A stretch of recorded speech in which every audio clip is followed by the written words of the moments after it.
Bom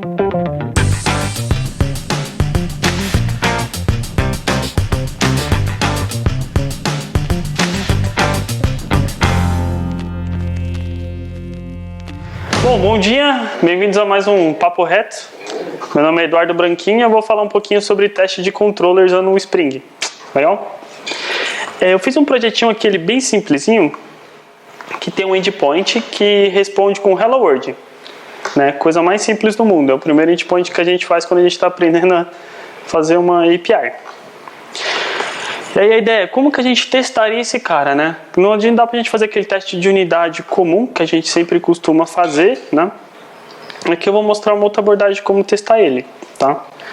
Eu estou usando aqui um projetinho Spring Boot, tá? Não fiz nada de diferente, nenhuma configuração nele.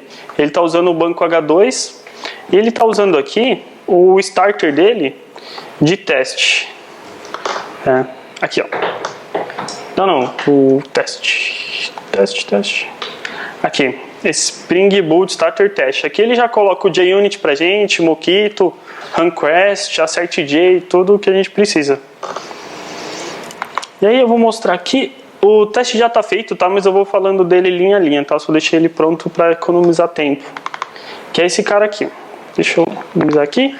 Eu deixei alguns links de documentação também, né? Se der tempo a gente abre alguma documentação aqui para a gente ver lá na documentação oficial.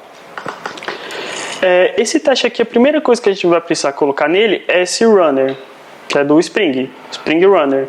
Run with Spring Runner, né? Igual a gente costuma fazer com o Mockito, tá? E aí o que nós vamos testar aqui? Nós vamos testar só a camada web, tá? Desse controller. Então se esse controller tivesse um service que bate no banco de dados e tudo mais, a gente não testaria nesse teste nosso aqui. Ele é só da capa da web. Então quando a gente coloca essa anotação aqui, @web_mvctest, o que ele vai fazer? Ele vai criar pra gente o application context e colocar lá dentro só coisas relacionadas à web. Então ele vai colocar o controller, ele coloca também coisas relacionadas ao Spring Security. Então se o nosso teste quisesse testar alguma coisa de autenticação, autorização, esse cara ele coloca as coisas do Spring Security lá pra gente. Exception Handler, Jackson, né, esse tipo de coisa. Quando a gente usa essa anotação, @web_mvctest, a gente consegue passar para ele qual controller que a gente vai testar. Então eu coloquei aqui hello papo reto controller. Se a gente não colocar nenhum controller, ele vai subir todos e vai colocar todos dentro do application context, tá? E eu coloquei só um aqui. E essa anotação aqui, ela é que vai criar o application context pra gente, tá? E é legal. Bom, coloquei essas duas anotações, o runner, e falei que a gente quer testar a camada de web e qual controle que a gente quer testar, tá? Legal, e aí? A gente precisa de alguma forma de se comunicar com o endpoint, né? A gente precisa se comunicar com o controller. O Spring, ele vai dar pra gente esse cara aqui chamado mockmvc, tá? Quem vai disponibilizar esse mockmvc é essa própria anotação, tá? @web_mvctest, ele vai dar pra gente esse mockmvc. Por isso que eu consigo colocar um authority pra ele. O objetivo desse cara é ser o principal ponto para o controller, né? A gente não vai ficar fazendo um hash template aqui para bater no URL e tudo mais. A gente usa esse cara aqui. Eu coloquei algum link de documentação sobre ele também. E ele tem basicamente um teste que a gente vai usar. Um método. Um método que nós vamos usar, que é o perform. Então a gente vai pegar aqui o mockmvc e falar assim, ó, performa pra gente algo, né? E aqui ele recebe um request builder. Então ele precisa saber como que ele faz essa request. Existe uma classe aqui chamada mockmvc request builders, que ele dá alguns métodos que criam builders pra gente já. Entendeu? Chama essa classe .get, ele já dá uma requisição get pra gente pronta, né? Então assim, ó, faz um get no /hello, super simples. Só de fazer isso daqui ele já vai se comunicar com aquele endpoint. Bem simplesinho. Ele retorna pra gente esse perform, o result actions, que tem os nossos expecteds. Então a gente coloca assim, mockmvc faz um get, né, nesse endpoint, e você tem que esperar que você tem que esperar alguma coisa. Ele recebe aqui dentro, o result matcher. E da mesma forma que a gente tem para esse builder, nós temos classes para ajudar a fazer os nossos matchers.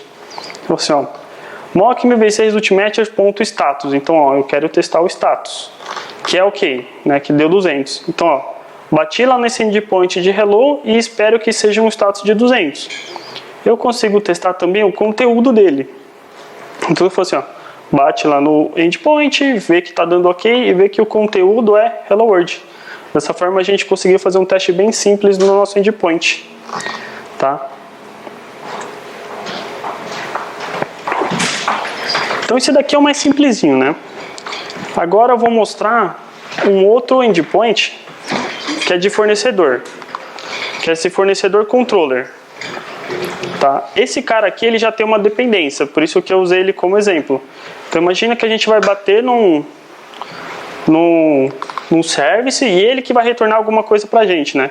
Como que a gente testa isso? Usando o JUnit normal a gente sabe usar o Mockito e tudo mais. Aqui vai ficar só um pouquinho diferente. Já deixei o teste pronto também. Aqui a mesma anotação do nosso runner, o mesmo web MVC test. Isso um pouquinho. Mesma coisa do mock MVC, que vai ser o nosso ponto de entrada para o endpoint. E aqui o fornecedor service, eu usei uma anotação chamada mockbean, que é essa anotação aqui, ela é do Spring. Tá? Mas você vê aqui dentro tá o Spring Framework, boot, test, mock e o Mockito. E aí aqui a gente já conhece que é o Mockito esse cara, né? Ele implementa a interface do @mock. Então a gente coloca @mockbean, tá? Nesse service e usa ele da forma que a gente já está acostumado. When fornecedor service, dá um novo fornecedor, retorna esse fornecedor esperado. Descemos um pouquinho. Isso aqui é o que a gente está mais acostumado. Então a única diferença aqui é essa anotação do mockbean. Ele já vai saber colocar esse componente dentro do nosso controller. Aí aqui eu coloquei algumas coisas a mais no Perform para mostrar que a gente consegue customizar essa requisição também. Eu coloquei aqui um application JSON, né, o TF8, no content type, no accept, que é o que ele vai aceitar, o TF8, para a gente não ter problema de encoding. Aqui, como nós estamos usando um post, eu coloquei aqui um conteúdo, né, que tem que ser um JSON. Então eu peguei esse fornecedor aqui a salvar, que é um objeto, usando que eu usei uma classezinha que eu criei só para fazer um mapper, tá? Não tem nada de muito diferente aqui no meio. Então ele vai pegar esse objeto, vai transformar num JSON pra gente e vai colocar dentro do corpo desse post, tá? Aí aqui é a mesma coisa. Espero que o resultado seja ok, né? Aqui o correto seria o created, mas tudo bem. E também espera que o conteúdo, a resposta seja esse JSON. Que é qual objeto? Que é o que está retornando no nosso service. Então a gente garante que a gente vai chamar um endpoint, ele vai passar para o service e o que esse service retornar vai vir para a gente. Dessa forma aqui a gente consegue testar algumas coisas do Jackson também, né? Porque a gente está retornando aqui a entidade, mas se a gente fosse retornar um TO, dá para garantir que ele transformou aqui para uma outra propriedade, tudo mais, consegue testar as coisas do Jackson aqui. Uma outra coisa legal que às vezes você pensa, mas eu estou testando só essa capa, né? O que adianta testar isso? Aqui nessa entidade eu coloquei que o nome é not null, né? Do bin validation. E coloquei o @valid aqui no endpoint. Então não posso criar um fornecedor sem nome. Essa é a ideia. E aí eu fiz um teste para isso. Esse aqui. Não deve ser permitido fornecedor sem nome. Então, o que é criar um fornecedor que não tem nome, só tem um ID e o CNPJ.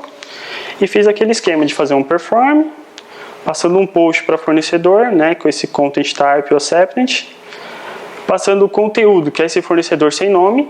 Eu quero garantir que a requisição é bad request.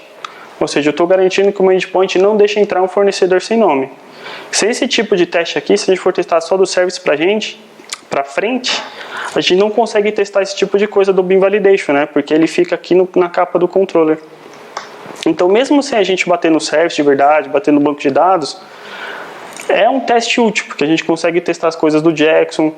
Se esse endpoint tivesse uma anotação de que a pessoa tem que estar logado, a gente poderia fazer um teste de bater sem estar logado e garantir que ele vai dar um not authenticated, sabe? Então a gente consegue testar também coisas do Spring Security. Caso a gente queira fazer um teste mais end-to-end, bater de verdade no service, bater de verdade no banco de dados, dá para usar essa outra anotação aqui, ó. A gente apagaria essa e colocaria as autoconfigure mock MVC. Então ele vai usar o seu arquivo de configuração no seu application context para subir. Aí de verdade ele subiria todo o seu contexto da sua aplicação, tá? E aqui a gente precisaria dessa outra anotação, que é Spring Boot Test, para criar nosso application context. Então esse cara iria criar o application context usando essas configurações para criar todo o seu contexto de aplicação. Se a gente usasse dessa forma, nós não precisaríamos mais desse cara, porque ele realmente vai bater no service, e nem desse, tá? Aqui no meu teste, eu já deixei um sysout aqui dentro do fornecedor service no construtor dele, para mostrar que ele está sendo criado. Se a gente fizesse dessa forma aqui, não salvar, e rodasse, a gente vê que ele, deixa eu ver se dá para rodar aqui. Rodar esses códigos ao vivo nunca dá muito certo. A gente vai ver que ele vai realmente criar o nosso service, ele vai aparecer lá aquela frase do construtor.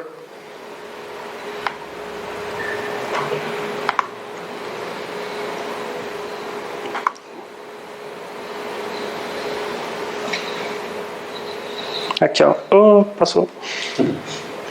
Vocês viram ali? Aqui, ó. Construindo o fornecedor service. Então ele realmente criou o nosso service. Que a gente testou, inclusive, banco de dados e tudo mais, porque ele bateu no service, depois bateu no banco de dados. Então, dessa forma, a gente consegue usar um teste mais end-to-end, não só a capa do controller. Aí é só trocar um pouquinho a anotação, não precisa mais mocar, e fazer a chamada igual a gente estivesse fazendo a chamada do controller mesmo. Tá? Bom, e é isso que eu queria trazer pra gente. E obrigado.